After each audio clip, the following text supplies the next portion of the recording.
Welcome to the Personal Pension Radio Podcast, where you get unconventional insights into wealth building and retirement that actually work.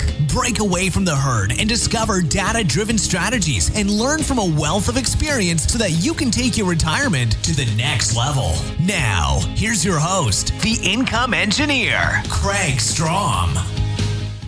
Okay, we are here back again on Personal Pension Radio, broadcasting live from the 95th floor of the Personal Pension Formulation Tower, joined again by Marc Miller. Hey, glad to be here. In studio. In studio instead of in your car on the freeway, right? Yeah, pretty much walking on the freeway. That's about what it is here in Southern California. Yeah, no, yesterday I actually spent a total of about 6 hours on the Southern California freeways. I mean, seriously, in travel, just going fairly slow traffic, 6 hours. Very nice. Yeah, so if anybody says that, ooh, Southern California is so glamorous, well, it's glamorous if you have a helicopter. If you have a helicopter that can take you from those nice scenic locations back to where you might need to go, awesome. Yeah, and they don't do a very good job of beautifying the local freeways, so...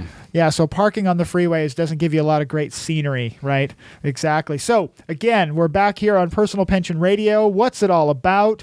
Marc, you want to maybe give us your take on what's Personal Pension Radio all about? Absolutely. You know, first and foremost, it's all about education. It's about understanding that a few years ago, 1978 through 1980, the death of private pensions and how Social Security is struggling.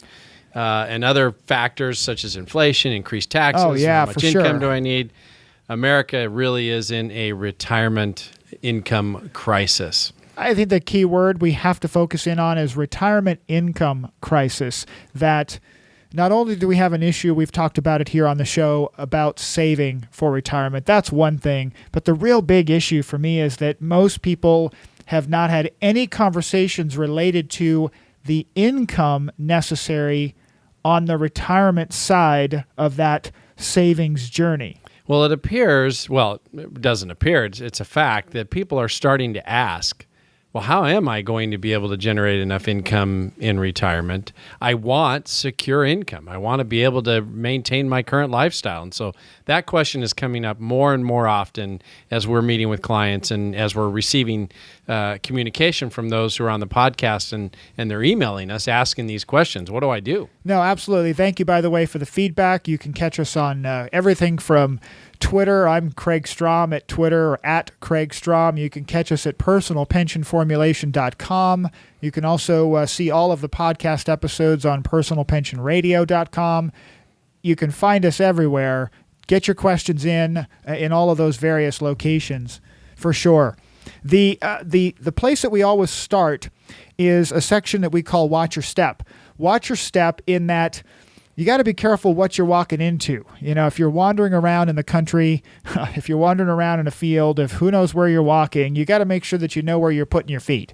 Okay, so in this way, we're talking about news, expert advice, or advice from financial entertainers or news sources that's out there purporting solutions to retirement planning. Is there any real mystery to why people are confused?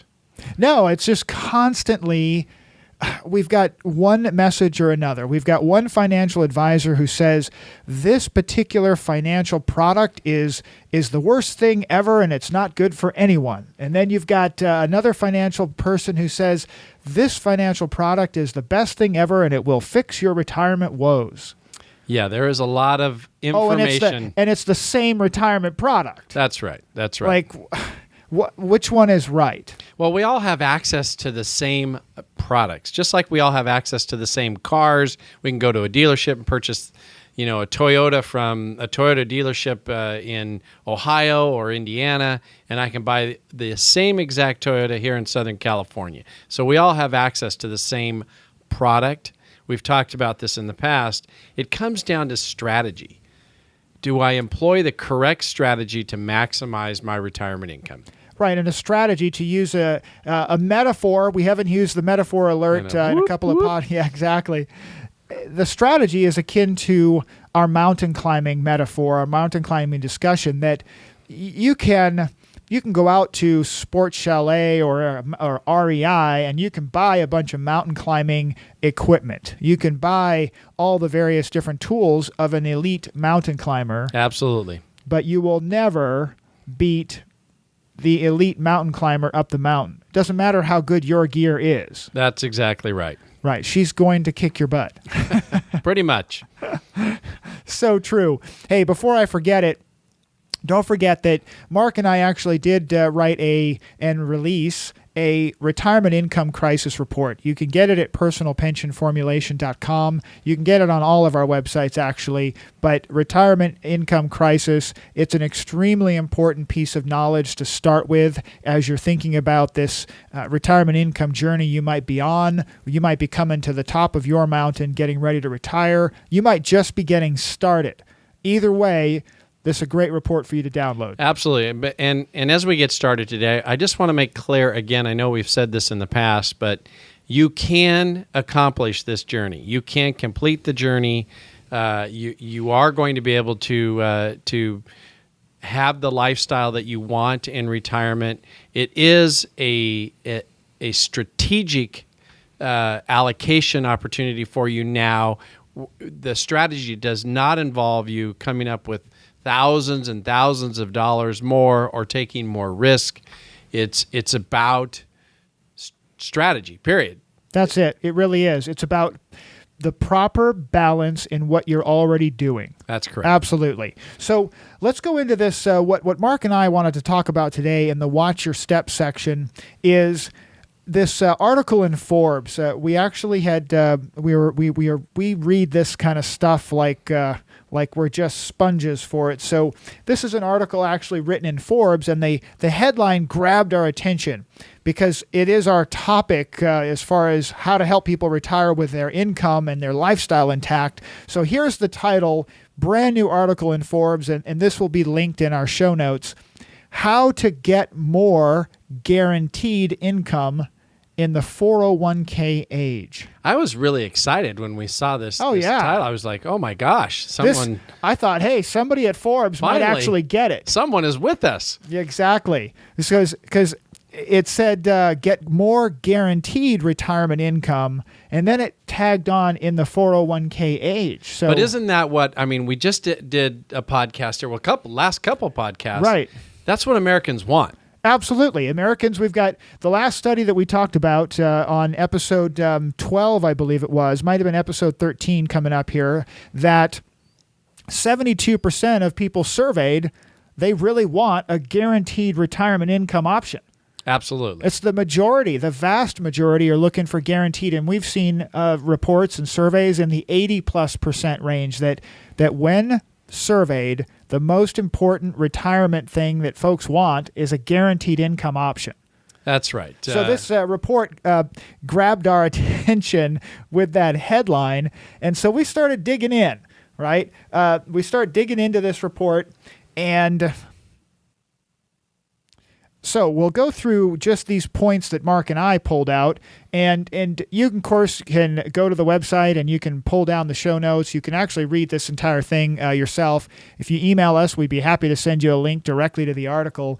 But the first thing that jumped out at us was that the author actually used the 4% rule as the solution. Now, just to set this up, what they're talking about here is somebody that's saved up $1 million in their 401k. Now, and for absolute understanding, 4% rule is not the rate of return that you are earning. No, that's the draw rate. That's correct. And it's really important that if you're not familiar with the differences between the accumulation and distribution side of the retirement journey, you got to go back into the podcast archives. We have that, specifically the accumulation phase. We're worried about interest rate of return. And we'll get into this a little later in today's podcast, how these rates, the draw rate or distribution rate and accumulation rate, are two different rates that work or interact with one another as you're withdrawing money. But they are separate rates. Absolutely. There's a lot of confusion when we retire. We confuse the accumulation rate that we averaged as the distribution rate or draw rate that we can take off our assets when we retire. Absolutely. So if you want to, you can go back and listen to episode or podcast number 9 and 10 that go through the specific differences with accumulating versus distributing your assets. So as we dig into this, we're looking at the 4% rule, number one. They've brought up the 4% rule, so that's great. And when we look at it, let's stop and just ask ourselves a question for just a moment. Okay, so if you've been able to save up $1 million, the 4% rule says that you should take out $40,000. That's correct. Doesn't matter what your rate of return is in a given year. You should take out $40,000. Now, you may want to ask yourself, if you saved $1 million, how much income were you earning during those earning years that would allow you to set aside enough money to just to be able to get to $1 million. That's exactly right. So let's stop and think about it for a second, because the author actually says, well, we're going to have Social Security, and we add Social Security, and let's say that our total income now is $65,000 a year. So we got $40,000 plus Social Security and $25,000, let's say. Now we're at $65,000 a year. Is it realistic that someone earning $65,000 a year saved up $1 million? No. It's possible, but gosh, it's a tough one. Well, even at 65 or 75 or 85, if you incorporate, if your Social Security, if you were lucky enough to garner $3,000 a month, and you had the $40,000 of income from your retirement plan, that's still $76,000. He did not factor in some of the other things that they'd be faced with, inflation, and so inflation. Gotcha. Clearly, they're way behind as far as that is concerned. Taxes, the second thing that. What taxes? My taxes are supposed to be lower in retirement, Mark. Yeah, again, I know that we've said this in the past. Those who are driving probably should not be lifting their hands off the wheel. Here in California, you almost can because you're not driving very fast on some of the freeways. But that's right. So taxes, inflation, expenses, cost of obsolescence. That's big term. Let's use a big term. What is planned obsolescence, Mark? Well, most people, it's unplanned obsolescence. It's not planned. Well, they're not planning on it, but the manufacturer was planning on it. Well, let me use a metaphor if I can. Alert! It's like our bodies. I'm in my 50s. I played basketball last night. I was the oldest guy on the court, and guess what? My knee hurts today. Mark is, by the way, for those out there in podcast land, Mark is limping around on that basketball knee. So that is something that is not working the way it did 20 years ago. And we have to assume, in fact, it's just plain fact, that things will not work the same way. Our car, our television sets, our phones, Oh, absolutely. I actually met with some folks yesterday. They're both 70 years young. But one of the things that they were lamenting was that 3 of the appliances in their home, all 3 of them need to be replaced.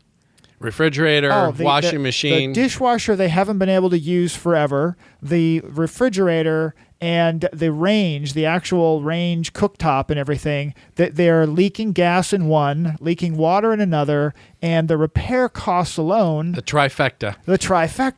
The repair cost alone is just prohibitive, so they actually have to gear up to buy new appliances that cost, one appliance costs more than all 3 of them would have cost when they purchased the appliances they have now. So the idea that we can live on less in retirement is really flawed on its face, because obviously the cost of obsolescence, then the increasing risk of inflation, and then taxes going up. All of these things are going to have an enormous impact on our future lifestyle and income.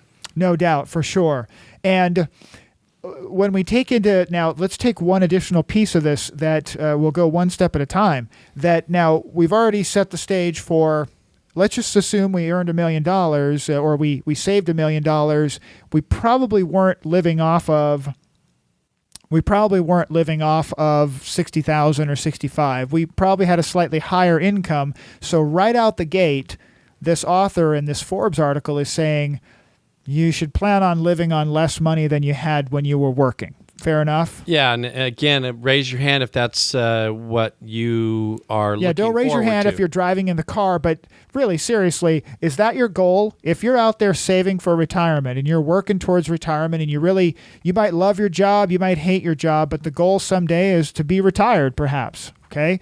Now, you might want to sell your business and just be on vacation with grandkids. Is your goal really to actually cut your lifestyle by 20 or 30%? I would hope not. Now, that's been the prevailing mainstream answer, is that we would cut our lifestyle and live on 70 to 80%. Well, I wonder why that's the common advice. Perhaps the common advice that you should be prepared to cut your lifestyle is because the standard advice about how to draw your income requires you to live on less. It kind of matches up, doesn't it? Seems to be logical to me. Well, I was commenting to Marc as we were getting ready for this podcast today that if we follow the advice or this particular train of thought, this person retiring has to take their Social Security pretty much right out the gate. They can't wait. They need to take it because they can't live on $40,000. Which now presents a whole brand new issue of costing them potentially hundreds, if not thousands, if not tens of thousands, if not hundreds of thousands of dollars in lost benefit. Right. No, most people don't understand that Social Security, there's dozens of options for taking your income from Social Security, and they're not allowed to really teach you about any of them. So if you don't understand your own Social Security income options and you just jump right into taking the early Social Security, you might have just left $50,000 or $100,000 or more in benefits on the table, depending on how long you decide to live. So if you create a strategy, Kraig, that allows for you to take your Social Security later in life, meaning you have enough income when you retire at age 65 or 62, whenever that age is, that you've deemed the appropriate time to retire, are you saying that you could have higher Social Security income later on? Oh, absolutely. You can. The increase in Social Security income could be tremendous. You can actually put 6 to 7 to 8% increases built into your Social Security and your overall income in retirement just by planning your Social Security income options correctly. So it would make sense then to plan your retirement income streams in a way that would allow you to have sufficient income early on in retirement so you could maximize your Social Security benefits later on. Most definitely. It's one of the biggest financial mistakes that people make in retirement planning, and even financial advisors make in retirement planning, is not positioning correctly to maximize Social Security. I agree. Okay, that's a huge one. So as we continue through this article, there was a section in here that, as we look at it, we were thinking, number one, this article is focused on the idea of a 401k and guaranteed income in the 401k age. It's very difficult, number one, to save $1 million inside a 401k because of all of the limits. It can be done. It can be done. It can be done. Right. But it's difficult because of the limits on how much you can put in. Most people don't ramp up to the maximum 401k savings until they get closer to retirement. So we've lost a lot of years early on, perhaps where we didn't. Most people, let's just say, are not maxing out their 401k potential every single year when they start. Yeah, and he also used investment choices within the 401k window there that are not traditionally available in most 401ks. Right. They reference things like annuities. They reference things like target date funds. Now, a lot of 401ks today are offering target date funds. But how do you manage those options? Those things can be just as complicated as anything else. And trying to manage that to your savings plan, that's another big challenge. But the one that's definitely not in there is this idea of including an annuity or some form of a guaranteed annuity. That has to be done, according to the author of this Forbes article, after you get to retirement. Well, what I appreciated was that they were thinking ahead of the game, that income streams are necessary. They did talk a lot about, again, getting to that $1 million mark, but at least we are starting as a country and as an industry to see income is the end goal, and we have to start thinking on ways that we can provide the highest amount of income. And by the way, the strategy that they employed here in this article increased their income from $40,000 just to $46,000.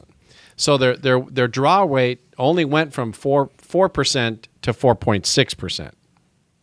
And you had mentioned this, Mark, and I thought it was a very good insight. Seriously, is 4.6% really that much better? I mean, what do we really want out there when it comes time for income? 7 to 13% of the asset that we've saved. Right, of that $1 million. So think about that. Don't we really want 70 or 80 or 90 plus $1,000 in income from that, right? That's based on attainable assets. Let's really get back to earth here on this. Right. Most people are not going to be able to save $1 million in retirement.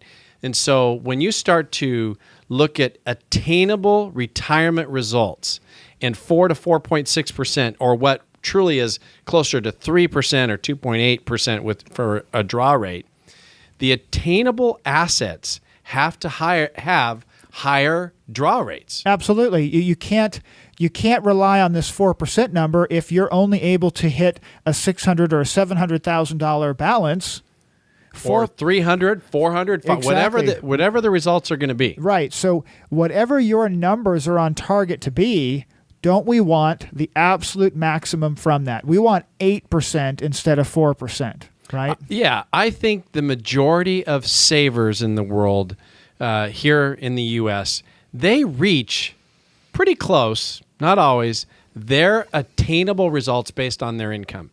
I think they save, they do their best, and they reach a number that was attainable for them. Right. It's whatever their number was meant to be, Exactly. They're going to get it. Exactly. And so now the trick is not to figure out a way to invest better. The trick is the secret sauce, if you will, is to allocate your resources in a way that will allow you to take those 7 to 13% draw rates when you retire. And do it without fear of running out of money. Amen. Right? Because one of the drawbacks here that we've covered on this podcast many times is that a 4% draw rate has a significant risk to running out of money.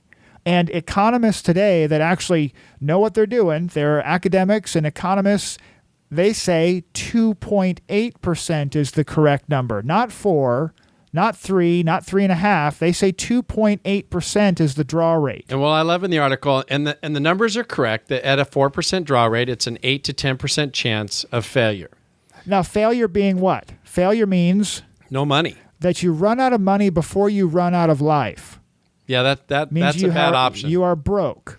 Well, and I've always loved that we build failure as one of the options. Right. It'd be like getting on a ship. You're going to go on a cruise, and the cruise ship director gets on the big PA, public announcement system, and says, "Hey, everybody, we have done a bunch of different calculations for our cruise, and we figure that we have a 90% chance that we will arrive safely at our destination." That's I wouldn't get on that ship. No, I don't want a 90% chance because there's a 10% chance that I'm going to be in a rowboat or wearing a life jacket with my feet dangling in the water. And what is happening is that's based on 4%. Yeah. And most people are recognizing, based on attainable results, that they're needing that 7 to 13% withdrawal rate. Absolutely. And at 7 to 13%, we're talking about maybe a 60% chance that the cruise ship doesn't make it. Or even higher. Yes. Exactly. So let's cover that in our next section. But the piece there that I think Mark brought up an excellent point is just to really understand that don't be discouraged by these numbers. Look for the positive. We're both telling you here for sure you can attain with the proper balance and the right guidance. You can plan for and be ready to have that 7 to 8% draw rate You don't have to be relegated to these old, tired rules that are out there in the financial world. You don't have to. Well, they are rules that came up as a result of the change. We talked about this in a podcast earlier, where we went from the defined benefit plan, those pension plans, to defined benefit being pensions, got it, right? To the defined contribution plans, either IRAs, 401ks, 403b, whatever it is that you may have. And the education piece behind those has really been non-existent. So folks really have been saving without understanding how to convert those savings at some point in the future into income. That's right. Exactly. And so that's why we're giving you this information early on, so you can understand there is a problem. You are saving. Don't stop saving. That's not what we're saying. We're saying you got to start saving smart. No, that's absolutely right. I think that we want to cover this, and as we talk about giving you these things so that you're educated, so that you're warned, so you're prepared, we want to go into the next section, our second section, which is the education component, the learners will inherit the earth section. And there's a very important term that we discussed back in the earlier podcast episodes called sequence risk. And you might remember this, it was related to the idea of rate of return versus draw rate. So maybe give us a nutshell on that, Mark, just to kind of recap that before we go into sequence risk. Yes. Well, rate of return is the money that I'm earning, the amount of interest that's being added to my portfolio. So rate of return. And draw rate is the percentage of my portfolio that I'm taking off every year as an annual income. Right. So draw rate and rate of return, completely different. We don't get to use rate of return we really don't use rate of return in a retirement situation, do we? No, we use draw rate. They're both working together concurrently. They're not separate, but a big mistake that people make is that they believe that their accumulation rate or their interest rate or the average rate of return is the draw rate, that those two numbers are the same. Gotcha. And what Mark and I did in preparation for this is we've actually prepared an analysis of two different draw rate examples. Okay, so two different draw rates. And what we'll do is we'll go ahead and post this in the show notes, so you're welcome to actually get a copy of it. What you'll find with us is we don't like to just throw out numbers and just wing it. We're not like the financial entertainers you hear on the radio that just give 30-second sound bites. We're kind of nerds for this stuff. We actually like to verify the details. Well, we also believe that your retirement income strategy has to work under a variety of circumstances, not just perfect. Exactly. It can't just work under perfect situations. It has to be one where the ship is always going to make it to the destination, even if there's some waves in the process, right? Absolutely. Gotcha. So what we did is we said, let's run a scenario that says we want that 8% number. We've got to have the 8% number. We want 8%. We've got our $1 million. What would the world look like if we tried to take that 8% draw rate if we went through the last 20 years in the stock market? I'd love to know. Okay. So what we did is we didn't make up any numbers. We just took the last 20 years and we started with $1 million and we started pulling out $80,000 a year. And then things are going to cost more next year, right? Inflation. That's right. So the next year we draw out $82,000. And next year the world is going to cost more. So we draw out a little bit more. So you averaged about a 3% inflation rate. 3% inflation. Okay. Just so that we can try and stay up with our lifestyle. We're not trying to go ahead of inflation. We're just trying to stay even. And we just started taking money out. And what happened was 20 years down the road, we've lost 2/3 of our principal balance, but what's the average rate of return? The average rate of return in that period of time is just over 10%. Just over 10% average rate of return for the last 20 years. That's pretty good. That's a great average rate of return, but how in the world did we end up losing 2/3 of our account value if we had an average rate of return? Well, I think it's important for folks to understand how money reacts in a fluctuating interest rate environment when it's being withdrawn. So how in an accumulation environment, fluctuating interest rates, does money react when we withdraw for income? It's so true that the ups and downs, or as we called it earlier, the sequence of the returns matters. So we went a step further and we said, what if we changed one of the variables in this calculation? Okay, so if you would just think about this. We've got 20 years of stock market returns, and we just flip those returns over, complete reversal of the order. All of those numbers are the same in the reverse order. So, Mark, how much money do we have after 20 years? When we flipped it? When we flipped it. Wait a minute, before you answer that, what was our average rate of return when we flipped the numbers? Exactly the same, 9.54. Oh, you know what?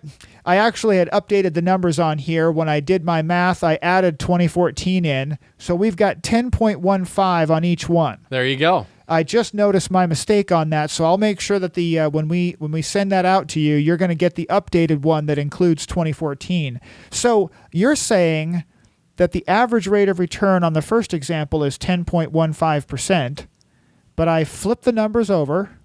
You changed the sequence. Just changed the sequence, and now we have the same average rate of return of 10.15. Yes. How much money do we have after 20 years on the second example? Zero. When did we actually run out of money?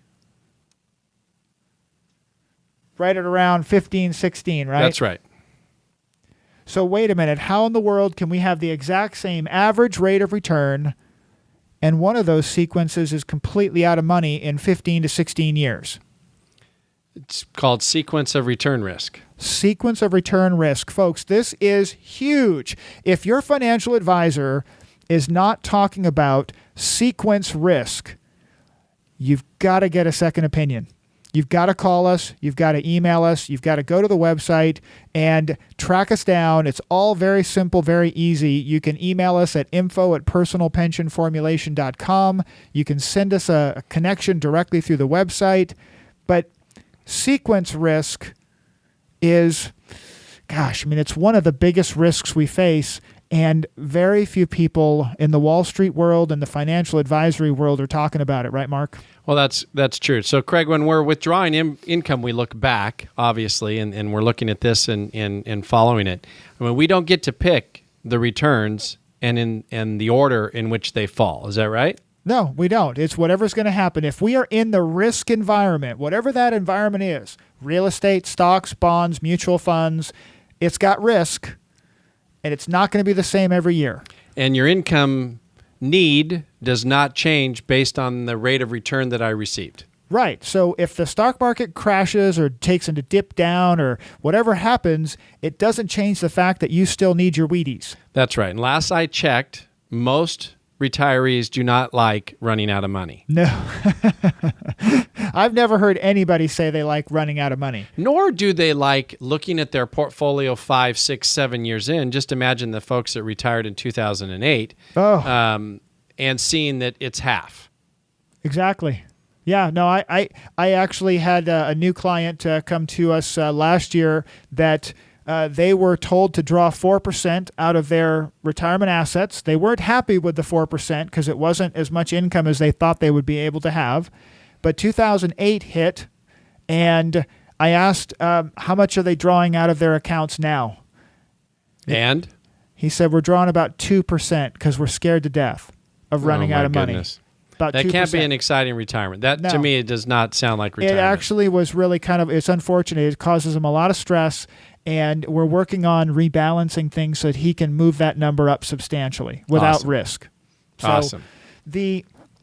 The sequence of returns risk is a huge, huge deal. But again, it is something that you can prepare for. And there are two ways two primary ways that you can get that 7 to 13% return, right, Mark? The 7 to 13% withdrawal rate, absolutely. Right, that draw rate. And there's two ways to get off, or at least avoid the trap of this sequence of return risk. Yeah, absolutely. Number one, it is, we've already covered it before, the majority of people out there that when you've asked, and raise your hands out there in podcast land, I mean, how many people would like risk in their retirement income or guarantees? I see all the hands going up for guarantees, right? So there's two primary ways. At least 8 out of 10. Yeah, at least 8 out of 10, exactly, that you can get off this risk and sequence of returns risk roller coaster. Number one, you've got to have an alternate source of income. You have to have built up a way that you have set aside a specifically allocated asset class that has nothing to do with stock market or interest rate volatility, any kind of investment volatility. Like a buffer? Completely. We call this a buffer, a volatility buffer option. That this account that you set it up in has to have nothing to do with the ups and downs of the interest rate market or the ups and downs of the stock market or real estate. Totally buffered. So that if the market crashes or goes down where you're drawing your income from, you stop drawing your income from that volatile location, and then... So I want to make sure Yeah, I want to make sure I understand you, so we can understand this. So if you're at an 8% withdrawal rate and the portfolio that you're withdrawing from does not earn 8% in the year previous to the next year that you're withdrawing, is that right? Right. So if you don't earn 8% this year, next year... You can't withdraw. Yeah. The rule is you've got to leave that retirement income bucket alone and draw your lifestyle income from your uncorrelated asset. A volatility buffer. That volatility buffer asset. And give your asset time to recover. To recover. You need a break. You got to give it a break. You need a Kit Kat bar. You got to give it a break. Okay. Right? So that's option number one. You've got to have a buffer. Okay. Option number two. Completely get off that fluctuating, or get out of that fluctuating interest rate environment. Yeah, absolutely get out of that and actually guarantee your income. And I would suggest even design it in such a way to create the balance necessary to cover yourself to choose a guaranteed personal pension, right? I agree. That's an option that if you have those two choices, you can choose that at retirement. You don't have to choose one or the other yesterday or tomorrow. You can choose that at retirement, but you can't really choose either one of those options if you're not structured correctly. Again, if you want to learn more on how to do some of these things, you can shoot us an email at info@personalpensionformulation.com. We'll gladly reach out to you and teach you how to incorporate these strategies into your retirement income planning. Yeah, absolutely. Just, I guess, to wrap things up here today, there is a solution to this. There is a solution to this retirement income crisis.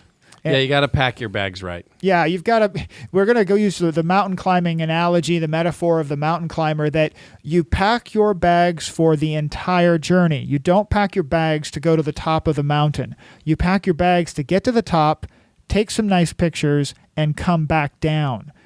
You've got to pack it correctly. Yeah, it's like going to the golf course for those of us who like to golf and only taking a driver.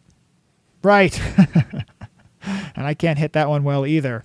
But you can't, it's impossible to play a solid round of golf with one golf club. Kind of kills the short game. Kind of totally kills the short game, right? You got to have the right clubs in the bag for that good solid round of golf. That sounded like a metaphor. That was a metaphor alert. I'm going to actually get a sound effect for the metaphor alert just to write that down. Good golf metaphor for sure.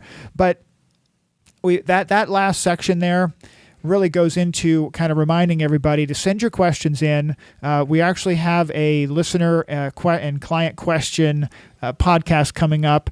You can go ahead and send those through to info@personalpensionformulation.com. You can catch, like again, me, I'm at Kraig Strom with a K on Twitter. You can catch us on Facebook at Personal Pension Formulation. There's all different ways that you can go ahead and contact us. And get your questions in. But we are also putting together, this is very important, we're putting together an actual class. It's going to be a series of educational classes to teach you how to do this. Okay, we do this one-on-one, but we're finding such a huge response to this that we are putting together a specific class that we will be launching that class here in the next couple of months. So make sure that you stay with us here on the podcast, sign up for our email alerts through the website, and we'll keep everybody informed about that. Yeah, the emails we're getting are all around these specific questions. Hey, this is how much I have. How much income can I take? How much do you think I need to save in retirement to get the income that I'm going to need? And lastly, how do I do it? And we are getting those emails. So again, info@personalpensionformulation.com is a great place to reach out, and we'll get back to you. Perfect. I think that's a good place to end. Thanks all again for listening. Make sure that you head on over to iTunes, but share this with friends. Remember, if you heard things in here that you didn't know, if you didn't know what sequence risk was, that it was out there, that's something you had to be worried about, your friends, your family, your brothers, your sister, your coworkers, they don't know this stuff either. Share this podcast with them. You can send it to them in a text message. Encourage them to listen. They don't know this stuff either, and be their hero. Help them as well if you found this to be helpful. And that's the whole purpose of us being here, is teach you what you can do. Excellent. Thanks again, Marc, for being here. We'll talk to you all again soon. Thank you for listening to the Personal Pension Radio Podcast. We took notes for you, so if you missed any part of the show, you can find a full transcript of each episode at personalpensionradio.com. Be sure to download your free retirement income crisis report at personalpensionradio.com. While you're at it, we would appreciate some iTunes love. Please leave us a fantastic rating on iTunes by going to personalpensionradio.com/iTunes. Thanks again for listening.